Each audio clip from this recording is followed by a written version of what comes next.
Graça e paz, irmãos do discipulado da Igreja Presbiteriana Redenção, a você, jovem, que está decidido a fazer parte do corpo de Cristo, a você que recebeu a graça de ser salvo pelo nome do Senhor e Salvador Jesus Cristo e que agora deseja demonstrar sua fé aos demais irmãos, deseja fazer sua pública profissão de fé.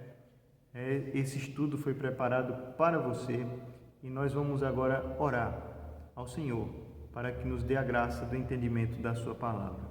Ore você também.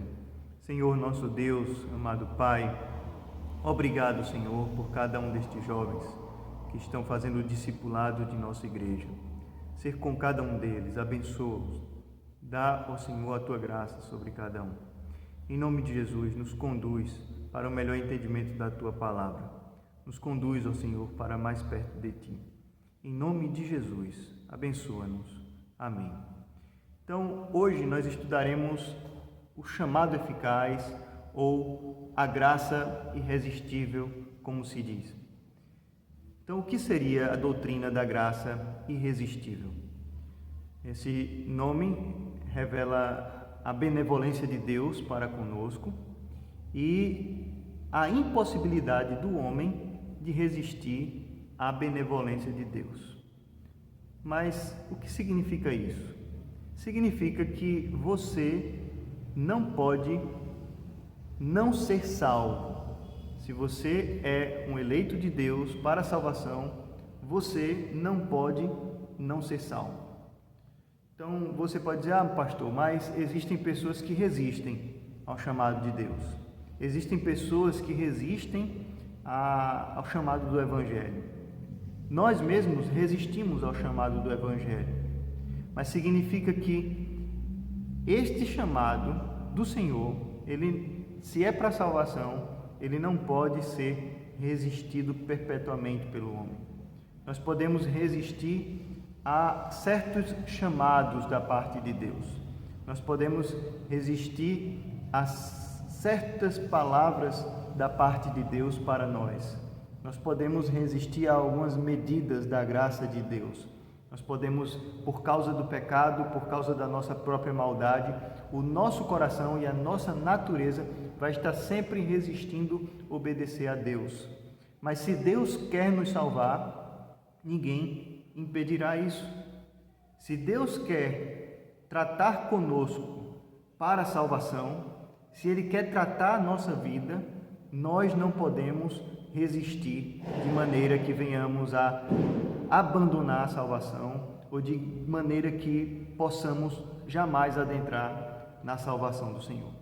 Então, se Deus quer te salvar, não há nada que impeça o Senhor. Então, agindo Deus, quem impedirá? Nem mesmo nós. A nossa carne, o nosso pecado, a nossa maldade, ela bate de frente com a vontade de Deus. Mas quando Deus ele quer, ele nos quebra, ele nos moe de maneira que nós dobramos o joelho e não resistimos à sua vontade e nos entregamos a Ele. Assim é a salvação em Cristo Jesus.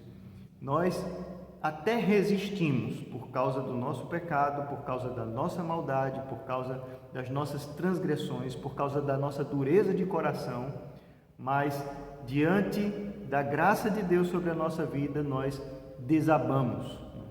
Então, é como Jacó lutando com o anjo. Então, ele ali estava resistindo, agarrado ao anjo, agarrado ao próprio Deus, E Deus demonstra ali a sua força, tocando-lhe na coxa, e ele passa ali a ficar manco.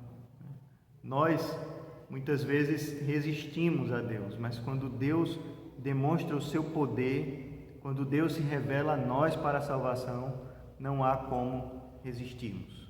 Não há como nenhum ser humano resistir à vontade de Deus. Para isso nós vamos mostrar isso através de alguns versículos aqui de maneira prática.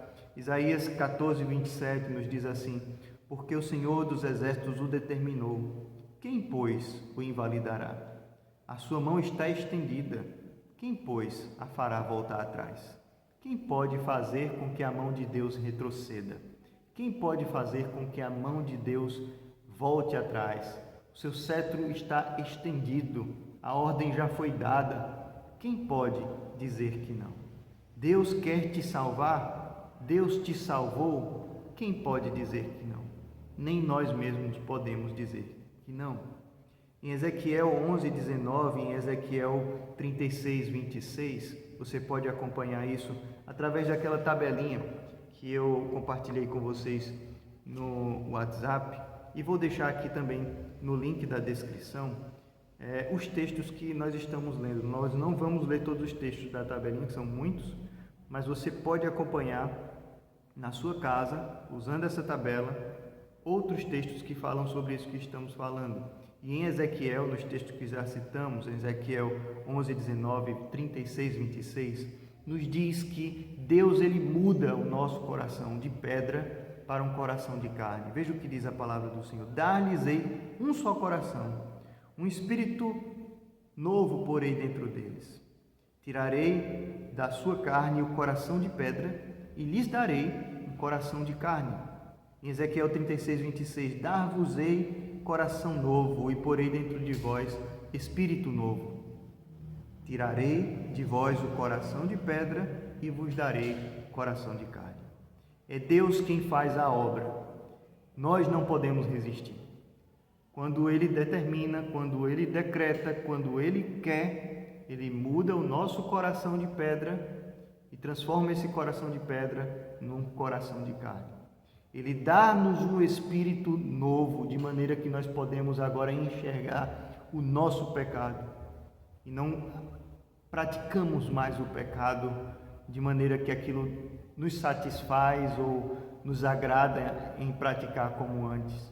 Mas agora nós estamos em plena consciência da parte de Deus que aquilo que fazíamos antes, a nossa velha vida, o nosso velho homem, desagradava a Deus.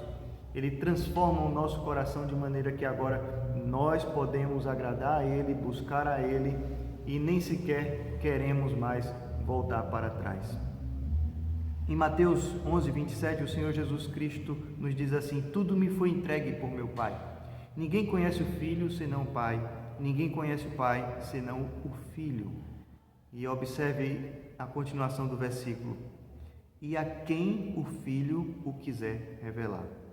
Como eu posso conhecer o Pai? O Pai é conhecido somente por aqueles a quem o Filho quer revelar. Se o Filho, o Senhor Jesus Cristo, quis revelar o Pai a ti, não há quem peça. Só pode conhecer o Pai aqueles a quem o Filho quis ou quer revelar. Se Ele quer nos revelar o Pai, nós seremos salvos.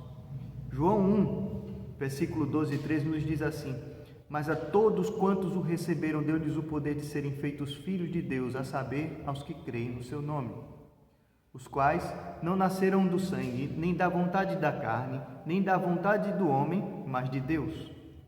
Aqueles que são salvos, aqueles que creram no seu nome, no nome do Filho de Deus, no nome do Senhor Jesus Cristo, não nasceram do sangue, nem da vontade da carne, nem da vontade do homem, mas da vontade de Deus. Se você deve a alguém a sua salvação, é única e exclusivamente a Deus, ao Senhor Jesus Cristo. O Filho quis nos revelar ao Pai. O Pai quis, teve a sua vontade de que nós viéssemos a crer no seu Filho. João 15, versículo 5 nos diz: eu sou a videira, vós os ramos. Quem permanece em mim e eu nele, esse dá muito fruto, porque sem mim nada podeis fazer. Eu sou a videira, nós somos os ramos. O Senhor Jesus Cristo é a videira. Se nós permanecermos nele, nós daremos fruto para o reino dos céus. Mas isso não depende de nós. Cristo deve permanecer em nós, porque sem Ele nada podemos fazer. Nós temos até a impressão, de que é nós que fazemos algo para Deus, que eu sou um bom servo de Deus, que eu agrado a Deus com as minhas próprias forças. Mas se nós, como ramos, não permanecermos enxertados à videira, nada poderemos fazer. Nada poderemos fazer para agradar a Deus. É Deus quem nos chama, é Deus quem cuida do seu chamado. E se nós não permanecermos nele, nada poderemos fazer para agradá-lo, para servi-lo, para que nós sejamos conduzidos à salvação. Somente Deus produz em nós verdadeiro arrependimento. Somente Deus produz em nós salvação. Somente Deus transforma o nosso coração de pedra em um coração de carne. E assim, nós, irresistivelmente, agora servimos a Deus. Isso não se dá de maneira que Deus nos trata como um robô, mas Ele nos faz enxergar, nos dando um coração de carne, aquilo que nós estávamos fazendo, que era de encontro à sua vontade. E nós prontamente agora nos voltamos para fazer a vontade de Deus. Deus muda o nosso coração. Deus nos dá um espírito novo e esse espírito na salvação é responsável também para nos convencer do pecado, da justiça e do juízo. Nós não somos robôs, mas nós fomos convencidos pelo Espírito de Deus.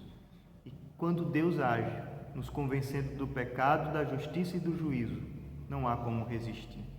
E também não há como perder essa salvação. Lá em Romanos 8:38, nos diz assim: porque estou bem certo de que nem morte, nem vida, nem anjos, nem principados, nem coisas do presente, nem do porvir, nem poderes, nem alturas, nem profundidade, nem qualquer outra criatura poderá separar-nos do amor de Deus, que está em Cristo Jesus, nosso Senhor. Uma vez salvo, nós somos salvos para sempre. Cristo é quem nos conduz à salvação. A nossa salvação está nas mãos dele, quer para o nosso chamado, quer para a nossa condução ao reino de Deus nesta vida.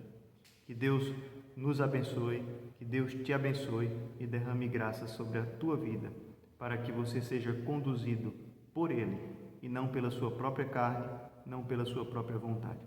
Oremos ao Senhor. Santo Deus, amado Pai, obrigado pelo teu cuidado, obrigado, Senhor, pelo teu chamado em Cristo Jesus.